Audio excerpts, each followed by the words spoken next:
Good morning. My name is Daniel Sheehan. I'm an attorney and serving as general counsel to the Disclosure Project. I'm a 1967 graduate of Harvard College in American Government Studies and Constitutional Law, and a graduate of Harvard Law School. And I served as general counsel and one of the co-counsel for the New York Times in the Pentagon Papers case, and was involved in briefing and arguing the case in front of the United States Supreme Court, giving permission to the New York Times to publish the classified documents, the 47 volumes of the Pentagon Papers. Subsequent to that time, I served as special counsel to the office of F. Lee Bailey as one of the trial counsels when we represented James McCord in the Watergate burglary, and got Mr. McCord to write the letter to Judge Sirica to reveal the Watergate burglars' relationship to the plumbers unit in the White House at that time.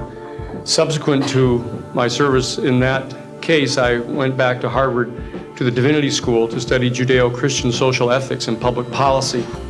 Did my master's work and PhD work there, and became general counsel for the United States Jesuit headquarters in Washington, D.C., assigned to the National Social Ministries Office and their public policy office. It was there in 1977 that I was contacted by Ms. Marcia Smith, who was the director of the Science and Technology Division of the Congressional Research Service. She asked to meet with me, and I met with her, and she informed me that President Carter, upon taking office in January of 1977, held a meeting with then the Director of Central Intelligence, who was George Bush Sr., and demanded that the Director of Central Intelligence turn over to the President the classified information about unidentified flying objects and the information that was in the possession of the United States intelligence community concerning the existence of extraterrestrial intelligence.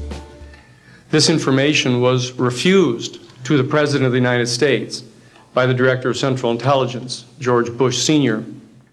The Director insisted that the President, in order to have access to this information, needed to have clearance to contact the Congressional Research Service, to contact the United States House of Representatives Science and Technology Division, to have them undertake a process to declassify this information, because the DCI suspected that the President was preparing to reveal this information to the American public. The Congressional Research Service Science and Technology Division, under the directorship of Marcia Smith, was contacted by the House Science and Technology Committee and instructed to undertake a major investigation of the existence of extraterrestrial intelligence and the relationship of the UFO phenomenon to this. I was contacted by Ms. Smith and asked, in my capacity as general counsel to the United States Jesuit headquarters, National Social Ministry Office, to see if we could obtain access to the Vatican Library, to obtain the information that the Vatican had with regard to extraterrestrial intelligence and the phenomenon of the UFOs. I pursued that with the permission of Father William J. Davis, the director of the National Office, and we were refused access as the United States Jesuit Order to the information in the possession of the Vatican Library.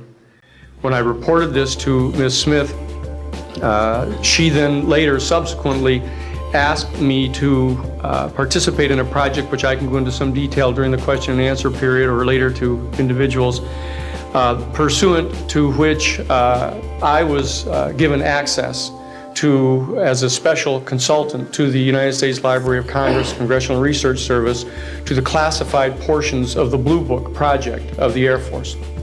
At that point, it was in 1977, approximately May of 1977, I went to the Madison building of the United States Library of Congress. There was no one in the building at that time. It was brand new. I was directed to a basement office where there were two guards at the door and a third sitting at the table, who took my identification, verified that I'd been designated as a special consultant to the Congressional Research Service of the United States Library of Congress, and was admitted to the room.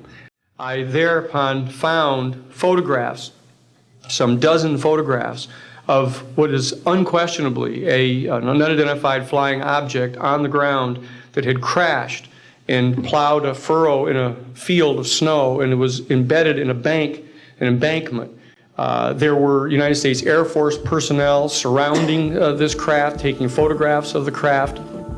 And one of the photographs, I could see that there were some symbols on the side of the craft. So I proceeded through the photographs and found a close-up photograph of these symbols. I'd been instructed that I was to take no notes and had to leave my briefcase and all my identification outside of this room, but I had brought with me a yellow pad.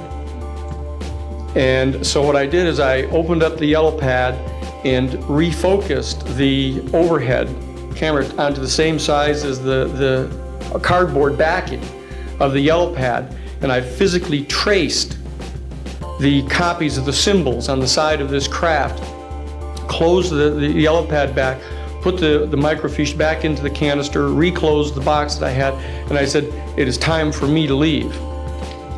And I took this and proceeded to leave the office, at which point the security guards stopped me, and one of them said, "What is that you have there, Mr. Sheehan?" At which point I handed the yellow pad to him, and he flipped through all the yellow pages and never found the copy that I had. And so I took that with me and brought it to the United States Jesuit headquarters, had a meeting with the staff, with Father William J. Davis, reported this to them, was authorized at that time by the United States Jesuit headquarters to make a report to the National Council of Churches and to request that the entire 54 major religious denominations of our country undertake a major study of extraterrestrial intelligence, which they declined to do.